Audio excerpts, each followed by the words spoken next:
Swimming breaststroke between freestylers, not ideal. Oh my gosh, the waves.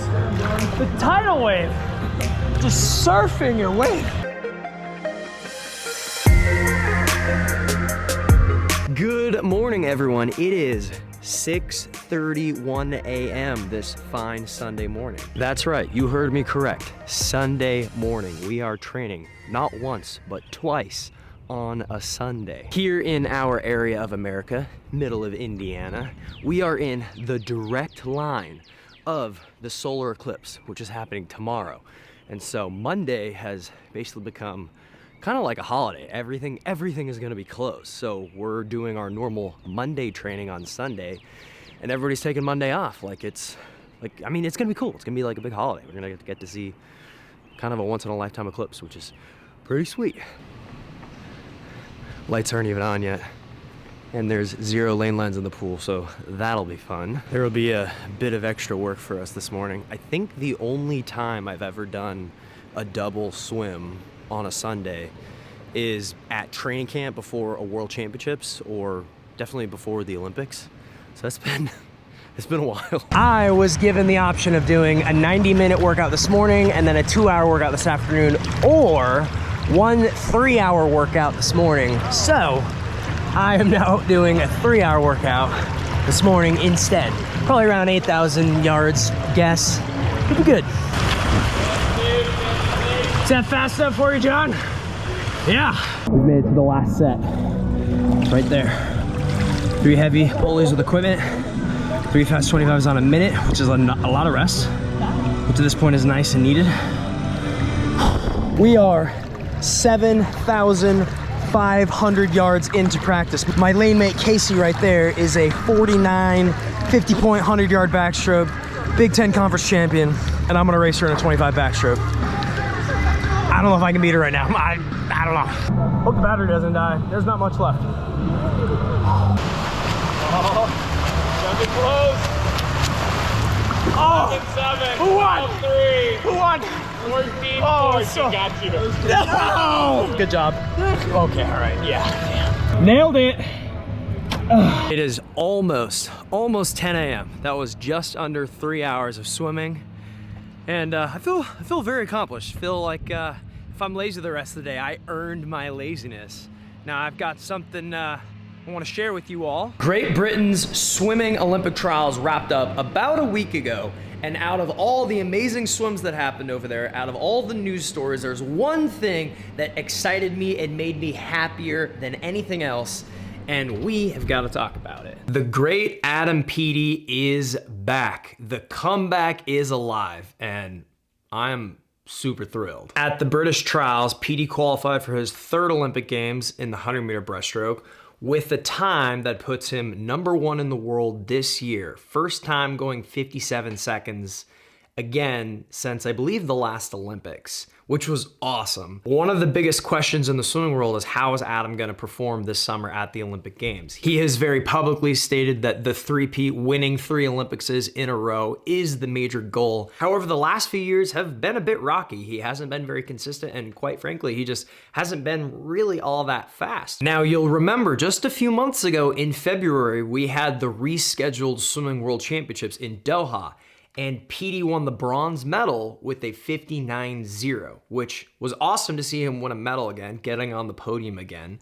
However, it was the first time where we've seen him really vulnerable at the world stage. He just hasn't been that consistent and just hasn't really been very fast the last few years. And so after that World Championships, the main question on everyone's mind is, okay, what does this tell us leading into the Olympics this summer? How are the best athletes in the world going to perform? And a big one was, how is Peaty going to perform based on where he was at in February at the Worlds? He definitely was not the favorite to win the gold medal again at that point in time. But now here we are just a few months later with Adam going 57 seconds again. The question is he now the favorite? Can he repeat his gold medal? Can he win again? Well, the answer is definitely yes. He's definitely in a better position now than he was just a few months ago, and better than, like, I number one, am just super excited to see him swimming fast. More importantly, happy to see the things that he's saying in post-race interviews, like, I like the new version of myself, the current version of myself, that he's really in a good place mentally, which is the most important thing. But if we're talking about performance, if we're talking about racing, yeah, Adam can three-peat. I wouldn't say he's the favorite though. I think professional analysts would agree with me in saying that, you know, the Vegas odds would be on China's Chin, the former world champion in the 100 breaststroke, being the favorite to win the gold medal at the Paris Olympics for a few different reasons. Number one, he has put up the fastest time in the world within the last 12 months, although Adam is currently ranked first for the calendar year of 2024. Also, Quinn has just been the most consistent in the last number of years. Obviously, with Adam going 57 again, now people are saying he can win. And now people are saying that he's gonna win. And if I'm there and I'm in the stands and I'm rooting for someone, doesn't matter who's in the field, I want Adam to win. Like, I'm rooting for Adam. I'm a fan of Adam. I like Adam. Like, I hope that he three-peats. I really do.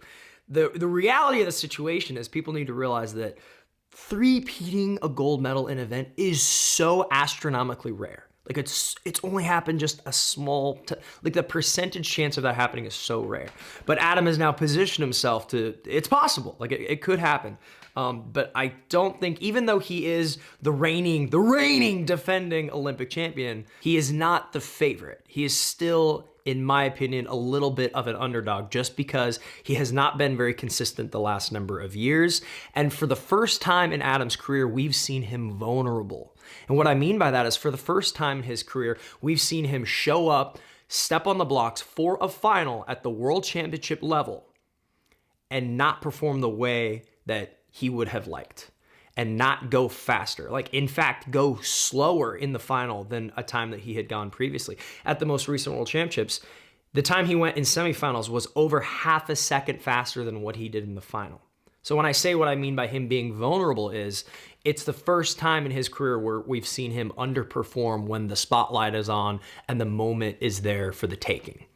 Now, historically, he's just the most dominant, the greatest 100 breaststroker in history, not just in terms of being the world record holder and number of times he's set the world record, but just the lifespan of which he's dominated that race all the way from 2014 to the 2021 Olympics, every single year, nearly breaking a world record every single year, always winning, always dominating. But now we're living in the world of 2024 where there's some up-and-comers, so who knows what's gonna happen? More importantly, what do you all think? Do you think Adam will repeat his gold medal this summer? I personally hope that he does. Here's my prediction, okay?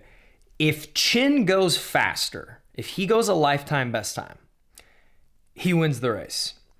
Because I don't see Adam dropping even more time from the time he just went at the trials. I hope I'm wrong about that, but I mean, he's almost 30 years old. The likelihood of getting down into the 57 lows, it's unlikely. It's possible, but it's unlikely.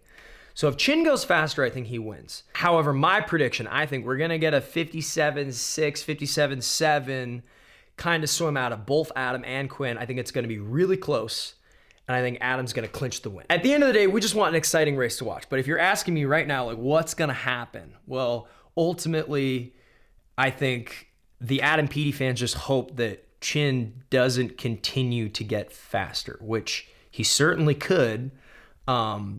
And if he does, I think he wins. But I think right now, it's more likely that we get, like I said, like a 57-6-ish. So if you're under 58 seconds, you're vying for that gold medal. I predict. That's my prediction. I could be dead wrong. Like, who knows? I have one relatively big announcement that I would like to share with you all. But first, before I tell you about that, we're going to take a moment to thank the sponsor of this video, WaterDrop. Ladies and gentlemen, it is time to up your hydration game, and WaterDrop makes that really easy. WaterDrop makes drinking water throughout your day more enjoyable. These microlight hydration cubes are packed with electrolytes. There's zero sugar and a whole bunch of vitamins. I always keep a handful of the little cubes in my swim bag at all times. As athletes, a lot of times after workouts, you need sugar, you need salt, you need to replenish the electrolytes. However, throughout your day, most of the time, you don't need those things. You just need to be drinking water. And Water Drop makes that way better. Check out the website, hit that link down there below, head to go.waterdrop.com/CodyMiller. Use my promo code Cody to get 15% off your purchase here in the United States and 10% off in other markets. Get yourself some hydration cubes. They've got drinkware. They've also got different types of teas, a lot of really wonderful stuff you can check out down there below. Thank you, Water Drop, for sponsoring this video. As for my big announcement, because so many of you have requested this and asked for this, I'm gonna do it. My next video, next week, I'm going to break down the final 8 weeks of training leading into US Olympic trials. That's right, we're a little over 8 weeks away, which is crazy, but I'm going to break down the structure of the taper plan, the training plan, all that, the lead up to Olympic trials. So many of you have asked for it, so that's what we're gonna get into. And also, I am starting to book clinics and events for the summer. If you want me to come out and perform a swim clinic for your club, do a speaking event for your banquet, or whatever it is, send me an email to CodyMillerShow@gmail.com. That's CodyMillerShow@gmail.com. Like I said, loving the swim clinics, loving getting back out on the road, meeting so many of you young athletes, sharing stories, having fun. I love that stuff. So if you're interested, send me an email. We have new merch coming very, very soon. Head to the merch store because the stuff that's on there now, once it's gone, it will never be there again. Limited edition stuff. If you'd like a personalized video from me to you or someone you know for whatever reason, anything at all, you need a pump up, you need to brighten your day just a little bit, I don't know, whatever it is, championship meets are coming up, long course season's coming up, I'm available on Cameo. Thank you all for joining me today, and until my next one, I will see you all later.